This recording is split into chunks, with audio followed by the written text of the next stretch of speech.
Ladies and gentlemen, we now present George Edwards in Dr. Jekyll and Mr. Hyde.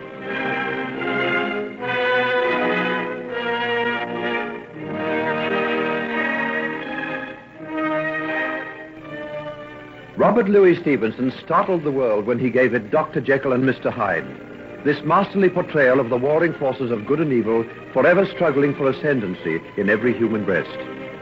But the child is ever father to the man, and for that reason we took you back in our last episode to Henry Jekyll's early boyhood, to mark the traces of that strange duality of nature which in after years were to bear such bitter fruits. A simple childish quarrel with Margaret Utterson, daughter of his father's dearest friend, rouses the latent demon in Henry, and the result is an accident which may well have led to tragedy. But Margaret escapes with minor injuries, and that night his father, Edward Jekyll, reveals to Mr. Utterson the dark forebodings as to Henry's future. Some years elapse, and we now see the young Jekyll as a tall stripling of 17, nearing the end of his college days, and to all outward appearances, as handsome and fine a young man as one would wish to see. The scene is the seniors' room, and the time, that brief hour between supper time and the evening prep. What do you think, fellas? Markham's been expelled. What? Well, serve him right. He's had chances enough. He knew what he was asking for, breaking bounds like that. But even if he did, it seems a bit hot sending him down for that. It wasn't merely breaking bounds, my little innocent. It was what he did with his illicit liberty. I warned him that the head wouldn't stand for any more little frolics in Thorley Woods. Thorley Woods? What was he doing there? Picking blackberries, of course. But, shut up, you lot. Well, what's the matter with our Mr. Jekyll tonight? Not looking his usual cheery self. Not upset by the sad fate of little Mark, the baby Romeo, are you? Well, what are you so smug about, anyhow? Mark's been unlucky, that's all. True enough, my friend. Who am I to cast the stone? Oh, I forgot. Rogers told me the head wanted to see you, Jekyll. Where is he? in his study. All right. Now, don't any of you others pinch my chair while I'm away. You'll be gone for an hour, old chap. No doubt the head wants to get a little guidance from his head prefect on how to put down vice in the senior school. Oh, dry up, Pelton. You're a poisonous toad. Well, at least everybody knows it. Why, what do you mean? Oh, nothing. Pray allow me to open the door for your holiness to pass through. Don't be an ass. What are you always picking on Jekyll for, Pelton? Oh, he's so confoundedly irreproachable, he gets on my nerves. This fellow is hardly human. Always tops the list in exams, never misses a class, has all the blues for sport, and I don't doubt kneels down by the side of his blameless bed every night and prays for mere sinners like you and me. He's too good to be true. Come in. Jekyll, come in and sit down. Thank you, sir. I want to have a talk to you about this affair of Markham's. Most unpleasant business. Yes, sir. As head prefect, I repose a confidence in you that isn't shared by the other boys. I want your complete frankness, Jekyll. Thank you, sir. I appreciate what you've said. Have you noticed the peculiar change that's come over some of the boys in the senior school during the last few months? In what way, sir? In a loosening of discipline, a general decline of moral standard. This affair of Markham's is only a culmination of a series of things that have been taking place for some time. Markham was found in Thorley Wood last Saturday afternoon with one of the maids from the Horsham Arms, and in a state of, well, one can only call it drunkenness.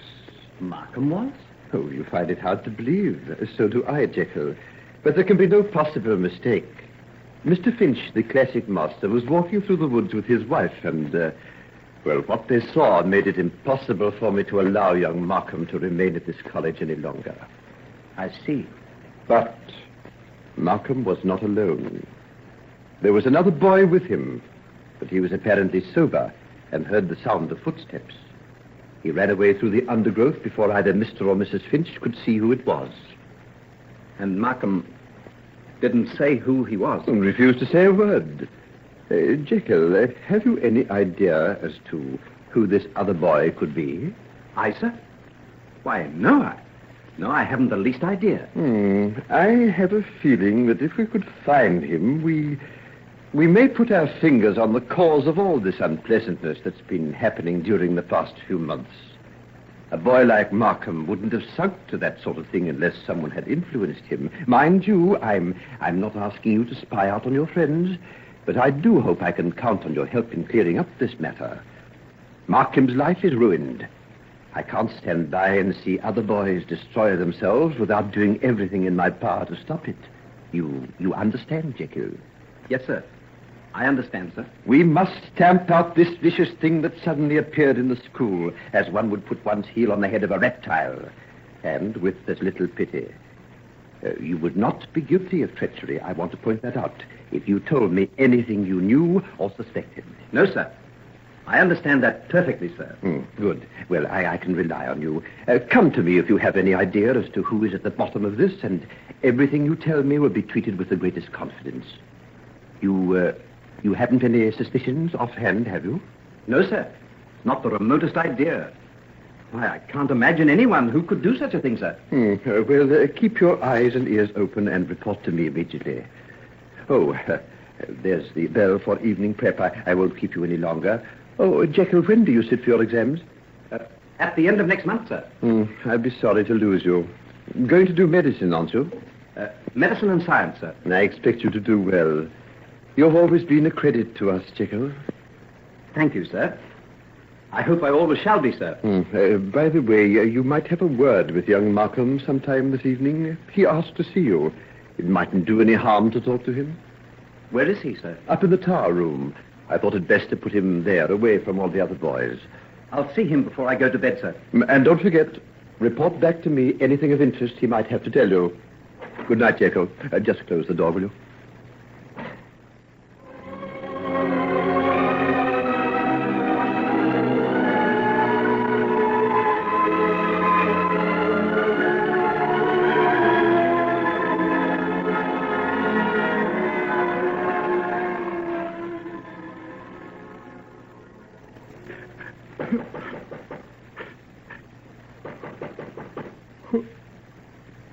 Who's there? It's me, Jekyll. Oh. The head said you wanted to see me. Yes, sir. I did. I wanted to tell you what a swine you are, Jekyll, but it doesn't seem to matter now. Oh, well. I'd just go ahead if it helps. It'll take more than that to help me. You understand what this means, don't you? Yes, I think I do. I wonder. Your people are rich. Mine aren't. It's taken a lot of doing without to send me here. Can you guess what it's going to be like when I have to face them tomorrow? Well, I'll make it up to you. I swear I will. Give me a clean sheet and a chance to start again? Oh, no. Not even all your money can do that. They don't take men into the civil service with the kind of record I'm going to have when I leave here. I've made an unholy mess of things now. I'll suffer for it for the rest of my life. The worst of it is that others have to suffer too. My people are old. I'm their only child. They've scrimped and saved to send me to this college. The things I've been going to do, the career I've been going to have has been the whole meaning of life to them. Tomorrow when they come here to see the head, they've got to be told it's finished. I'd rather have died than do this to them. Good Lord, has the world come to an end because you can't go into the civil service? Oh, I hate you, Jekyll. You're so devilishly clever. Not a single soul suspects you. I suppose the head sent you here tonight to find out who my accomplice was.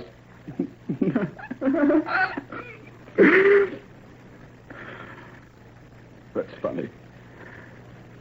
That's one secret I can be sure of you keeping to yourself. You're not likely to go down and tell him it was you? Shut up, will you? Shut up. If you keep on shouting at the top of your lungs, there'll be no need to tell him. So you're no more anxious to be found out than I was. Of course I'm not. Who wants to pay the penalty for the sins he commits? But you will, Jekyll. Someday you will. You can get away with it for a long time if you're clever enough. But eventually it'll all catch up with you. Not me.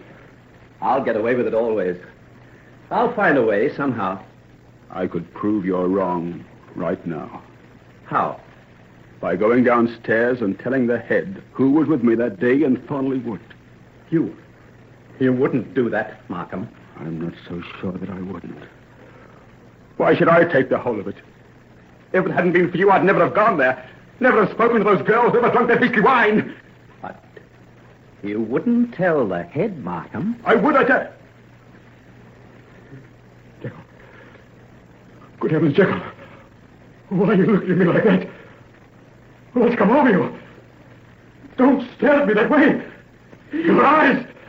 What's the matter with your eyes? Keep away. What are you going to do? Don't bare your teeth like that. You're terrible. Jekyll, don't. Don't. Keep away from that window. Keep away, you fool! He's fallen down to the ground, onto the stones. His body's lying there. I didn't do it. I didn't do it. He jumped of his own accord. I never touched him. What's the matter? What's going on in there? Oh, it's Markham, sir. He threw himself out of the window, right before my very eyes. Oh, it was horrible. I'll never forget it as long as I lived. Stand back, boys. My dear Jekyll, this is terrible. What a tragic finish. Sit down in this chair. Oh, get him some brandy, someone. He's going to faint.